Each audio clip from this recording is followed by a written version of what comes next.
সুপ্রিয় দর্শক মণ্ডলী, বিরতির পর আবারও স্বাগত জানাচ্ছি রূপালী ব্যাংক বিজনেস টক অনুষ্ঠান থেকে। আমরা কথা বলছি ডক্টর আহসান মনসুর, নির্বাহী পরিচালক, পলিসি রিসার্চ ইনস্টিটিউট, এবং কথা বলছি ব্যবসায়ী উদ্যোক্তা জনাব শাকিল চৌধুরীর সঙ্গে।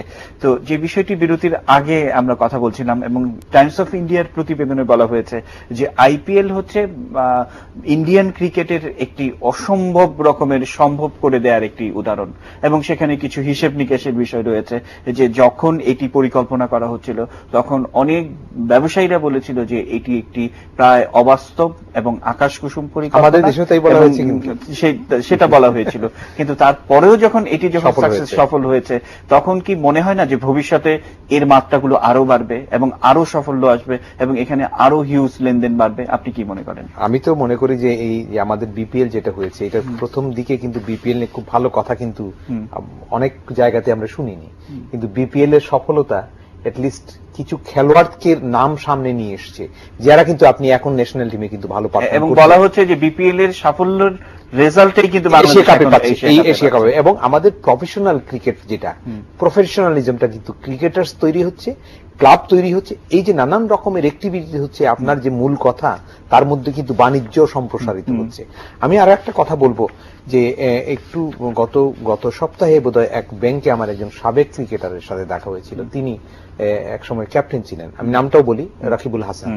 ওনার সাথে আমার দেখা হলো, তো উনি খুব কাতর গলায় বলছিলেন যে আজকের ক্রিকেট কিন্তু আজকেই তৈরি হয়নি, আমরা অনেক দিন থেকে, আমি নয় আরো অনেক রকমের খেলোয়াড় যারা আছেন, যারা ক্যাপ্টেন্সি করেছেন, তারা অনেকের কারণে তৈরি হয়েছে, কিন্তু এখন নতুন করে নানান রকমের উপসর্গের মতো করে একটা নতুন উপসর্গ তৈরি হচ্ছে যে প্রাক্তন ক্যাপ্টেন্সদের একটা রোল বোধহয় কোথাও পলিসি মেকিং এ ছিল, সেটাকে উইথড্র করা বা সেটাকে বাদ দেয়া।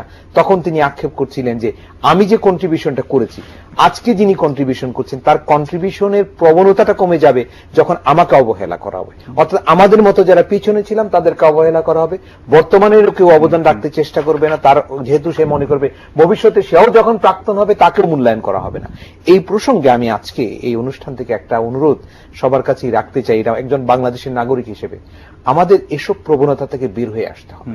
এবং ক্রিকেট, আপনি যদি ক্রিকেটকে বাণিজ্যই বলেন, ক্রিকেটকে যদি আমার সমৃদ্ধি, ঐতিহ্য, মর্যাদা বৃদ্ধির একটি টুল হিসেবে মনে করেন, তাহলে যেখানে যে অংশটা যেখানে আছে সেটার মেধাবী লোক যেগুলো, তাদেরকে কাছে টেনে রাখতে হবে এবং তাদের মধ্য দিয়ে আমাকে ওই খাতটাকে অগ্রসরমান করতে হবে।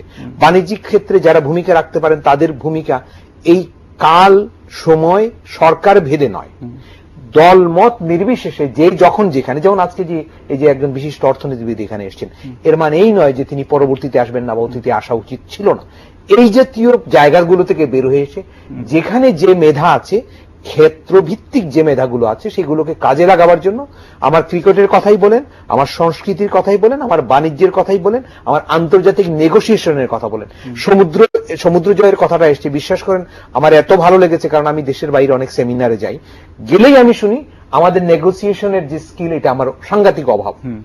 আমার দেশের ভিতরে যখন আপনারা অনেক জায়গায় কথা বলেন যে সরকারের পর্যায়ে, সরকারি পর্যায়ে নেগোসিয়েশন টেবিলে আমাদের সক্ষমতার অভাব, মেধা নাই, বুদ্ধি নাই, চর্চা নাই, চেষ্টা নাই, কোন রকমের আউটলুক নাই, এইগুলো বলা হয়।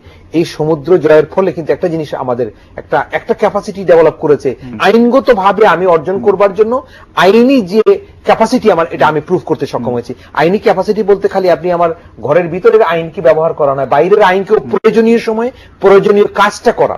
এখানে কিন্তু অর্থের দিকে তাকালে হবে না, নিশ্চয়ই একজন বাইরের আইনজীবী যদি নিতে হয় তাহলে তাকে ইন্টারন্যাশনাল স্ট্যান্ডার্ডে পে করতে হবে, এবং সেটার কারণে কিন্তু আপনি প্রায় বাংলাদেশের সমান একটা পেয়েছেন।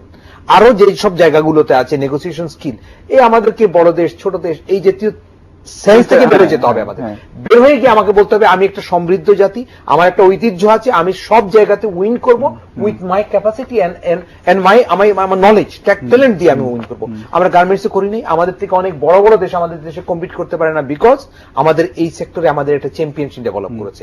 আজকে ক্রিকেটের কথা যেটা আপনি এনেছেন, এই ক্রিকেটও একটা চ্যাম্পিয়নশিপ এসেছে, সরকারি পৃষ্ঠপোষকতা এবং বিশেষ করে যারা নীতি নির্ধারণে যারা আছেন, যেমন আমাদের বর্তমান প্রধানমন্ত্রী, ব্যক্তিগতভাবে তার একটা বেশি আগ্রহ থাকার কারণে একটা ফ্লারিশমেন্ট হচ্ছে।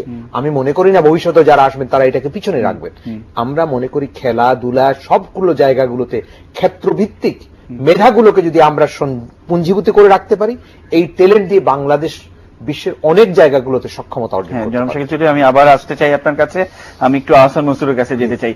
যে বিষয়টি তিনি বললেন ব্র্যান্ডিং এর কথা, এবং ব্র্যান্ডিং এবং সততার একটি বিষয় কিন্তু থাকে, এবং বাংলাদেশ এই সমুদ্র বিজয়ের পেছনে যে কাজটি, মূল কাজটি করেছে সেটি হচ্ছে যে আমি কিন্তু ছোট নই, বা আমাদের ভাবনার জায়গাটি ছোট নেই, কিন্তু বাংলাদেশের রাষ্ট্র ব্যবস্থাপনা বা বাংলাদেশের যারা এই বিষয়গুলো নেগোসিয়েশন টেবিলে নিয়ে যেতেন, বা আপনি যেহেতু পলিসির সঙ্গে কাজ করছেন এবং এই পলিসি মেকারদের আমরা দেখেছি যে নেগোসিয়েশন টেবিলের আগেই নেগোসিয়েশন করে ফেলা, এবং অর্থের বিনিময়ে হোক, সামান্য একটি গাড়ির বিনিময়ে আমাদের একজন সচিব Scholarship-এর বিনিময়ে। নায়কের কাছে বিক্রি হয়ে গেছে, মানে এটিও কিন্তু আমাদের উদাহরণ। কিন্তু এখন যে সম্ভাবনার জায়গাটি তৈরি হয়েছে, সেই জায়গায় পলিসি মেকিং এ আপনারা এই ধরনের সম্ভাবনাময় খাত হিসেবে দেখছেন কিনা এই ক্রিকেটটিকে? সব জায়গাতেই একটা জিনিস খেয়াল